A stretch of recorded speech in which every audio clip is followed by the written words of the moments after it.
Welcome back to your show, Identities Umhlobo. Zvatiri, your favorite show that talks about your social, economic, and political issues with your girl Nyari Mashayamombe. And today we're talking about mental health issues. In the studio, I have Tsitsi Mutendi, a businesswoman, a mom, a wife, and many hats, and Tony Friday, who prefers to be identified as a health advocate, a mental health advocate. And in the studio, when we just before we went on the break, you were already differentiating between kurwara nefungwa ukugula kwengqondo, and the description that the differentiations that you're trying to make between murwere wepfungwa nemunhu ari kungwenda through depression. I want you to talk about that and also just take us through the different types of mental health.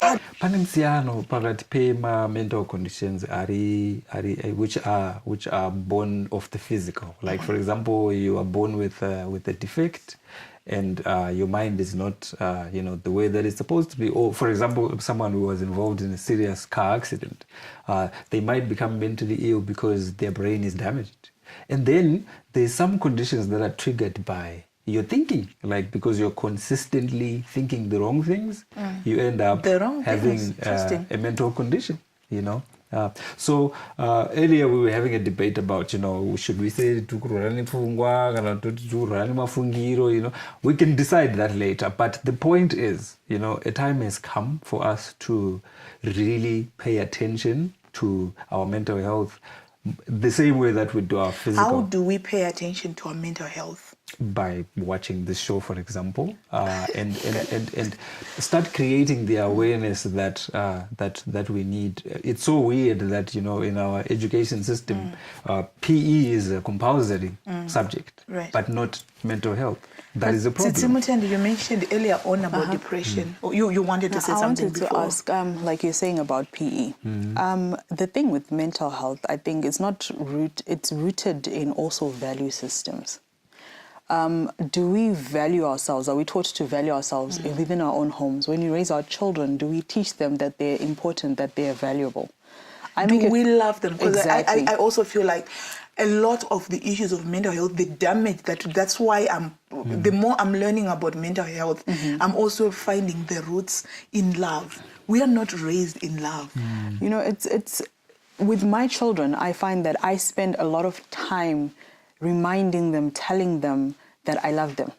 I voice it because in our own homes growing up, we never heard it. Right. In our traditional African homes, it's not something that's communicated. And pamanaga jinokosha kuziva kuti ndinodiwa. It's not. We shouldn't take it as an assumption because ndiri kumuitira zvinhu ari kuziva kuti ndinodiwa. Exactly. And mental health is rooted in unhu hwako nekuti unozvikoshesa sei.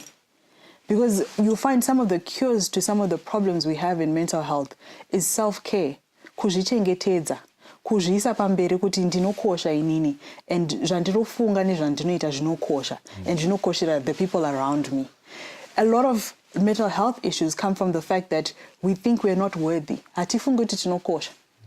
And we don't see the value of who we are. Tsitsi, in the way that you're speaking, do you also then say that what is the one tangible thing that both of you, I'm just enjoying you guys, what is the one thing that both of you can just tell parents or even guardians right now to say, how do they raise a child who feel loved, confident, knowing that ndinodiwa unconditionally? Urikutaura Tsitsi kuti unomuudza mwana.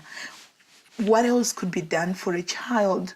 Or even, I'm also thinking in relationships, but we're not criticizing without constantly acknowledging that, whatever I'm doing because I love you. So it's a lot harder to teach mental health practices to grown-ups, and you're very right. It's a lot easier. Well, but I'm a grown-up, and we've been having a journey. Yes. It's very possible. Tony, I want to say this because I have also identified my own areas where I was struggling. You become this person that you don't understand. Yes. And so for me, I think with my own experience, it's never too late. In my own experience. Yes. It's a lot easier to, like she rightly said it, you know, For kids, to of course, start yeah. showing love to our kids. My point earlier was that, you know, the same way that we teach kids to brush their teeth first thing in the morning, you know, you know, if you get a cut, you know, you tell mommy puts a Band-Aid on it and everything. That's physical health care, right? But there's also mental health care, telling them that, you know, I love you, and also time. telling themselves that, you know what, I'm important, I'm worthy. Give them time. Exactly. The thing is, with social media, if you see all the social media platforms that are there, they're there because we all want to be heard. We're part of groups on social media. We're part of social media because we want to connect with people. One of the things as human beings that has been prevalent in technology is that we want to be heard. We're on social media because we want to be heard. We form groups because we want a community of people who will hear us. Hear your children. Put down social media. Put down all the things that are distracting you from the people that are important to you, your children, your loved ones. And spend a moment communicating, hear what they have to say. Nice. Because that's part of the growth process. That's the part of the healing process. Because when people feel heard, they reciprocate. Yeah. And so we are grooming. Wow, that is so powerful, Tsitsi, and poignant. Then people who feel heard will also hear others. Yes. If you don't feel heard, you are grooming a person who will never listen to anybody, because whatever you're refusing them, they're going to be aggressive towards to want to get that in their lives. As we end this show, guys, what is the word that you want to tell around mental health to the viewer that is watching you today?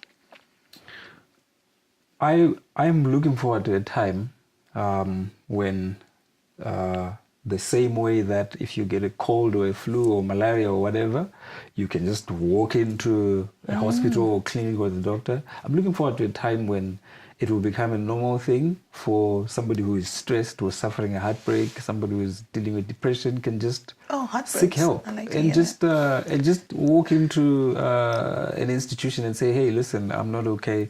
Or better yet, you know, call up somebody else and, hey, I'm not okay, I need help. Wow, that's it. I think exactly like what you're saying. It's okay to not be okay. Right. It's okay to communicate that you're not okay.